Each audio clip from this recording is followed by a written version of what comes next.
ಹೂವಿನ ಹಾರ ಮಾತ್ರ ಹಾಕಬೇಡಿ. ಕಾರ್ಯಕರ್ತರಲ್ಲಿ ಡಿಕೆ ಶಿವಕುಮಾರ್ ಮನವಿಯನ್ನ ಮಾಡಿಕೊಂಡಿದ್ದಾರೆ.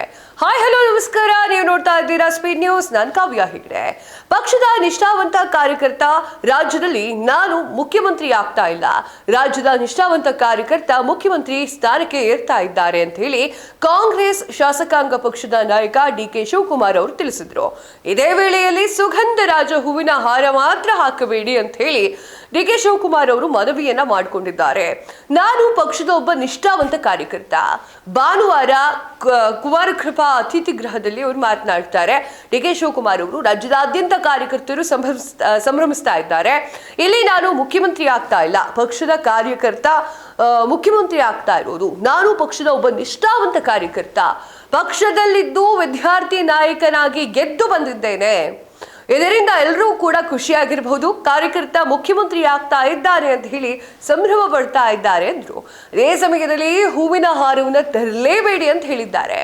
ಪ್ರಮಾಣ ವಚನದ ನಂತರ ಕಾರ್ಯಕರ್ತರು ನಾಯಕರು ಅಭಿನಂದನೆ ಸಲ್ಲಿಸಲಿಕ್ಕೆ ಹೂವಿನ ಹಾರ ತರುವಂತೆ ಡಿಕೆ ಶಿವಕುಮಾರ್ ಅವರು ಹೂವಿನ ಹಾರ ತರದಂತೆ ಡಿಕೆ ಶಿವಕುಮಾರ್ ಅವರು ಮನವಿಯನ್ನ ಮಾಡ್ತಾರೆ. ನನಗೆ ಸುಗಂಧರಾಜ ಹೂವಿನಿಂದ ಅಲರ್ಜಿ ಇದೆ. ಸುಗಂಧರಾಜ ಹೂವು ಮುಟ್ಟಿದ್ರೆ ನನಗೆ ಅಲರ್ಜಿ ಆಗುತ್ತೆ, ತುರ್ಕೆ ಆಗುತ್ತೆ. ಹೀಗಾಗಿ ದಯವಿಟ್ಟು ಯಾರೂ ಕೂಡ ಹೂವಿನ ಹಾರವನ್ನ ತರಬೇಡಿ ಅಂತ ಹೇಳಿ ಕೋರಿದ್ದಾರೆ. ನಿಯೋಜಿತ ಸಿಎಂ ನಿವಾಸಕ್ಕೆ ಹೆಚ್ಚುವರಿ ಪೊಲೀಸ್ ಭದ್ರತೆಯನ್ನ ನೀಡಲಾಗಿದೆ. ನಿಯೋಜಿತ ಮುಖ್ಯಮಂತ್ರಿ ಡಿಕೆ ಶಿವಕುಮಾರ್ ಅವರು ಸದಾಶಿವನಗರದ ನಿವಾಸದ ಮುಂದೆ ಕೆಎಸ್ಆರ್ಪಿ ತುಕಡಿಯನ್ನ ನಿಯೋಜಿಸಿ ಹೆಚ್ಚುವರಿ ಪೊಲೀಸ್ ಭದ್ರತೆಯನ್ನ ಕಲ್ಪಿಸಲಾಗಿದೆ. ಶಿವಕುಮಾರ್ ಅವರ ನಿವಾಸದ ಮುಂಭಾಗದ ರಸ್ತೆ ಉದ್ದಕ್ಕೂ ಕೂಡ ಬ್ಯಾರಿಗೇಡ್ಗಳನ್ನು ಅಳವಡಿಕೆ ಮಾಡಲಾಗಿದೆ. ರಸ್ತೆಯ ಎರಡು ಪ್ರವೇಶದಲ್ಲೂ ಕೂಡ ಬ್ಯಾರಿಗೇಡ್ ಹಾಕಿ ಪ್ರವೇಶವನ್ನ ನಿರ್ಬಂಧ ಮಾಡಲಾಗಿದೆ. ಸ್ಥಳೀಯ ವಾಹನಗಳು, ಆಪ್ತರ ವಾಹನಗಳನ್ನ ಬಿಟ್ಟು ಬೇರೆ ವಾಹನಗಳು ಪ್ರವೇಶವನ್ನ ನಿಷೇಧ ಮಾಡಲಾಗಿದೆ. ಕಾರ್ಯಕರ್ತರು ಅಭಿಮಾನಿಗಳ ನಿಯಂತ್ರಣಕ್ಕಾಗಿ ಹೆಚ್ಚುವರಿ ಪೊಲೀಸ್ ಸಿಬ್ಬಂದಿಯನ್ನ ನಿಯೋಜನೆ ಮಾಡಲಾಗಿದೆ. ಹಿರಿಯ ಪೊಲೀಸ್ ಅಧಿಕಾರಿಗಳು ಶಿವಕುಮಾರ್ ಅವರ ನಿವಾಸಕ್ಕೆ ಭೇಟಿಯನ್ನ ನೀಡಿ ಚರ್ಚೆಗಳನ್ನು ನಡೆಸಿದ್ದಾರೆ. ಇನ್ನು ಡಿಕೆ ಶಿವಕುಮಾರ್ ಅವರು ಯಾವ ರೀತಿಯ ಅಲರ್ಜಿ ಇದೆ ಅಂತ ಹೇಳೋದಾದ್ರೆ, ಅವರು ಎಲ್ಲೂ ಕೂಡ ನಂಗೆ ಈ ರೀತಿಯಾಗಿರುವಂತಹ ಅಲರ್ಜಿ ಇದೆ ಈ ಹೂವಿಂದ ಅಂತ ಹೇಳಿಲ್ಲ. ಆದರೆ ಹೂವಿನ ಹಾರದಲ್ಲಿರುವಂತಹ ಹೂವಿನ ರೇಣುಗಳೇನಿರ್ತಾರೆ ಅದು ತೀವ್ರವಾಗಿ ಸುಗಂಧ ಅಥವಾ ಧೂಳು ಏನಿರುತ್ತೆ ಸಂಪರ್ಕ ಮಾಡಿದಾಗ ಹಲವರಿಗೆ ಇದು ಅಲರ್ಜಿ ರೀತಿಯಲ್ಲಾಗತ್ತೆ ಅಂತ ಹೇಳಿ ಸಾಕಷ್ಟು ವೈದ್ಯರು ಹೇಳ್ತಾರೆ.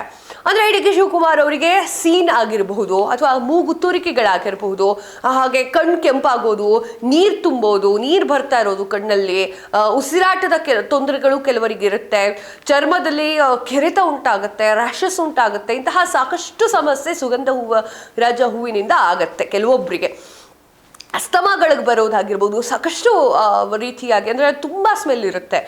ಅದು ಯಾವುದು ಬೇರೆ ಹೂವಿನ ಥರ ಅಲ್ಲ, ಅದು ಮಲ್ಲಿಗೆ ಹೂವು, ಚೆಂಡು ಹೂವು ಥರ ಅಲ್ಲ, ತುಂಬ ಸ್ಮೆಲ್ ಇರುತ್ತೆ.